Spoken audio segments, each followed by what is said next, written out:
So we're still several weeks away from the Championship getting back underway, but I thought it would be interesting to look into the current bookies odds for who they have as the favourites for both promotion and relegation at this point in time. And from those odds, as of recording, I've gone ahead and compiled a 1 to 24 Championship table, where the top half of the table is based on promotion odds and the bottom half of the table is based on relegation odds, and it comes to some interesting conclusions. If you do go on to enjoy, make sure to leave a like and do stick around and subscribe for some regular Championship content. Let me know what you make of the current bookies odds. Do you think they've been kind on your team or a little bit harsh? Without any further ado though, let's jump into this one. So probably quite unsurprisingly so, the current favourite for relegation, judging off the bookies odds, is Rotherham at this point in time. They'll be looking to get that monkey off the back of them being known as this yo-yo club. With Rotherham, and I think it's imperative for each of the three newly promoted clubs coming up from League One, it's massive they got off to a good start. It's been the thing that's really handicapped Rotherham over recent years and failures that they've had in the Championship. Last time round, they were in the Championship. I think they won just 3 of their opening 17 fixtures. That put them in there from minute one, really, and obviously that pile up of fixtures towards the end of the season ended up being a little bit too much for them. It does seem to be a similar core group of players that they had last time round. It's all going to be about the recruitment they do from now until the start of the season. Next up then though, this is when things get really interesting because the bookies aren't fancying Birmingham's chances of survival this season. They've got them down in 23rd as things stand at the moment, and you can understand why that's the case. Off the pitch, Birmingham are a little bit of a mess coming into this next season. Now don't get me wrong, they still have time to iron things out, but it seems from the outside looking in that everyone at Birmingham is sort of in limbo at the moment when it comes to the playing squad, the manager, the ownership. There's no real certainties on any of that at the moment, and uncertainty ultimately leads to relegation in most cases.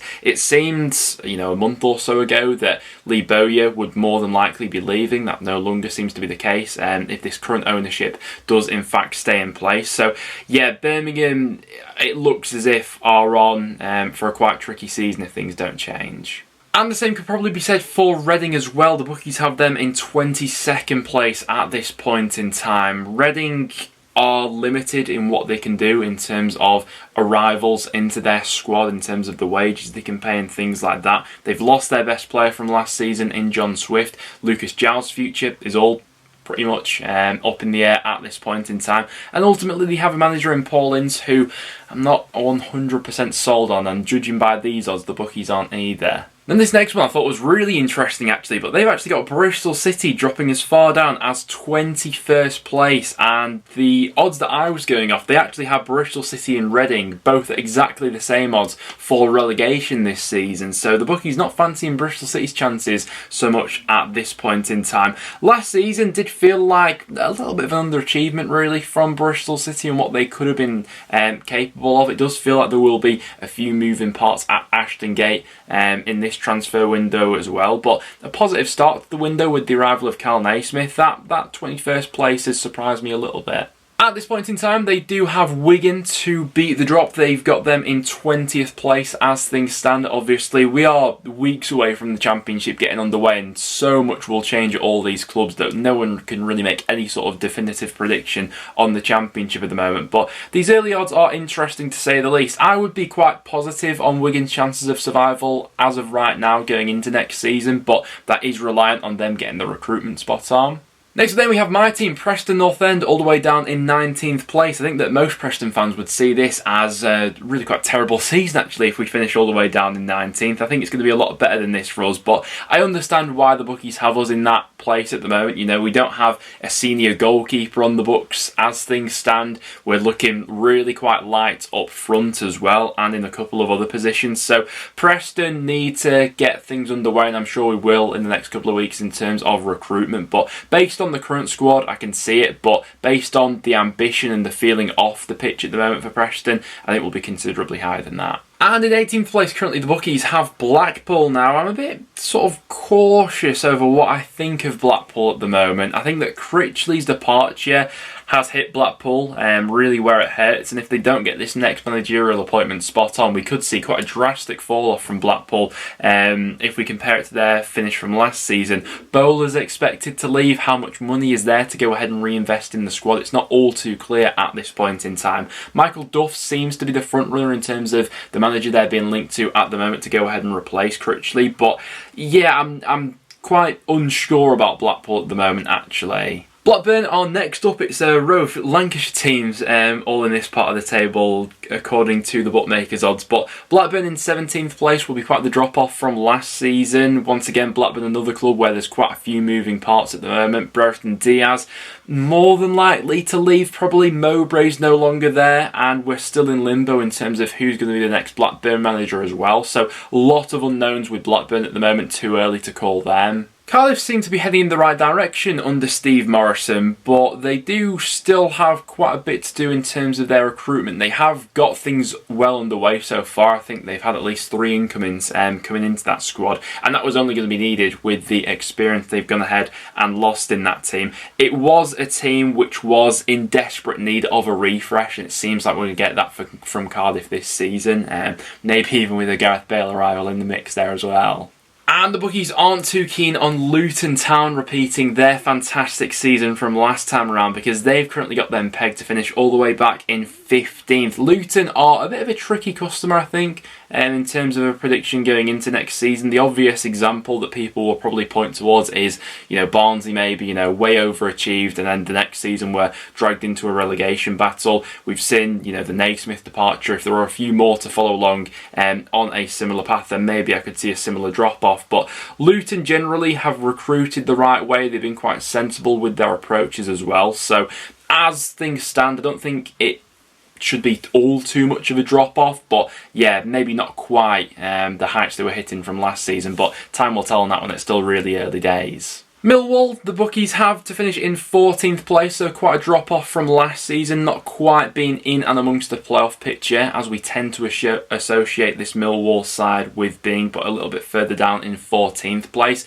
We expect them to be defensively quite rigid and solid under Rowett, but can they replace that creativity that they're losing in Jed Wallace? Compared to how I thought about QPR a few weeks ago, I'm actually quite optimistic about their season next time around under Michael Beale. The club was going through a transition, losing Warburton, the way the second half of last season had unfolded for them. Let's not forget that up until around January time, QPR were well in the picture for maybe even an outside shot at the top 2. So there's certainly the parts there that Beale can go ahead and work with, and if they get the recruitment spot on, seemingly so, they've got a top coach in there. This next one is a big call by the bookies though, because they've got a massive bump up for Hull City, who they've got predicted to finish all the way up in 12th place. Now, a big part to play in this is the new takeover and ownership at Hull. We obviously saw a few ambitious moves from them in the January transfer window, and going off the players they've been linked to at this point in time, it certainly seems like it's going to be a busy summer transfer window for Hull as well.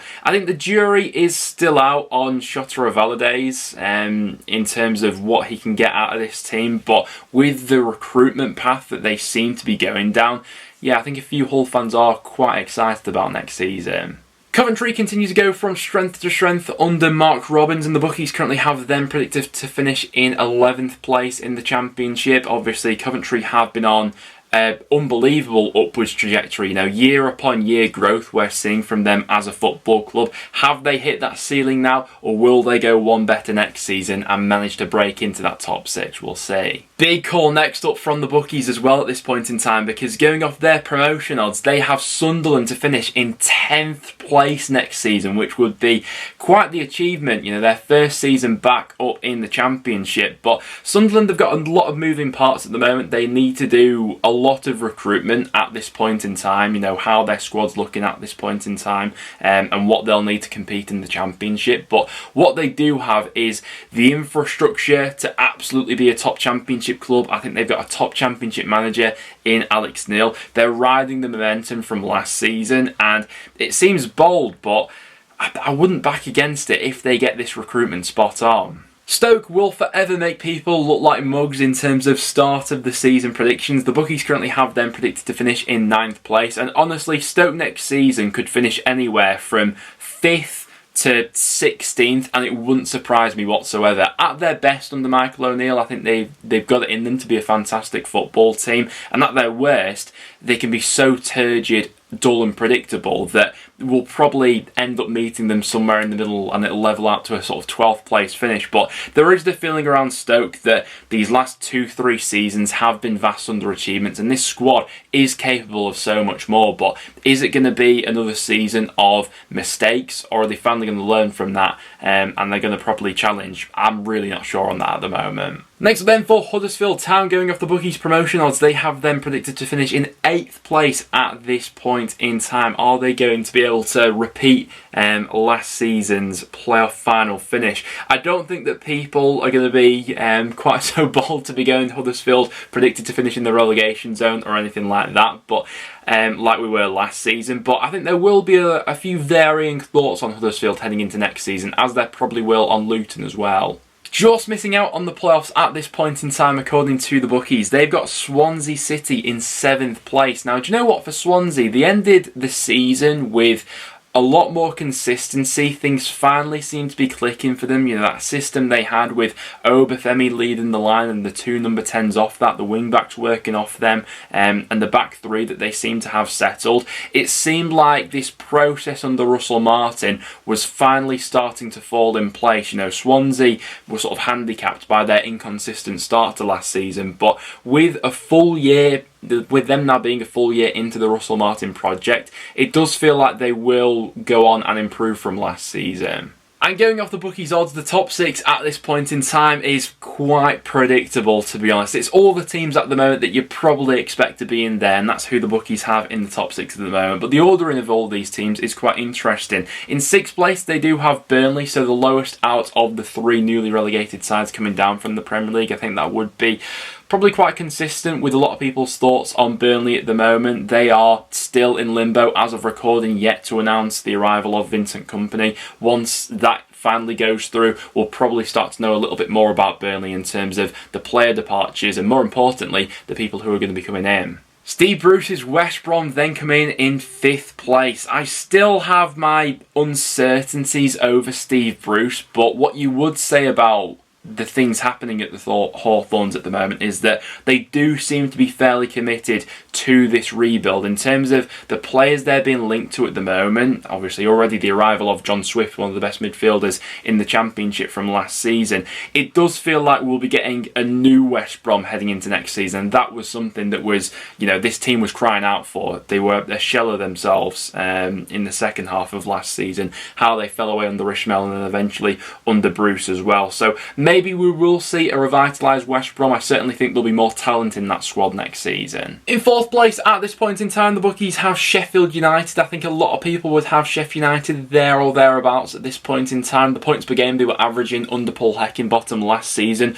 would have them in and amongst the automatic promotion picture. They just fell short in the playoffs, in the end losing on penalties. They do have a little bit of work to do in terms of reshuffling that squad. You know, can they replace the spark lost in Morgan Gibbs-White? That's the task, the main one probably for this transfer window for Sheffield United, but there's still a squad good enough there to be in and amongst the top 6, there's no doubt about that. I'm really quite excited about what next season could be for Middlesbrough, and the bookies seem to be that way as well. They've got them predicted to finish in 3rd at this point in time. Now, there's still a lot of recruitment that needs to be done at Borough. I think they could do with another centre-half. They need to sort out the goalkeeper situation, and probably most desperately need to sort out their forward line as well. But a full season under Chris Wilder with potentially an improved squad, you know, judging off the sort of and type of players they've been linked to recently, yeah, I'm quite high on Middlesbrough's chances at the moment, but like we've said with everyone, it's all about who they get through the door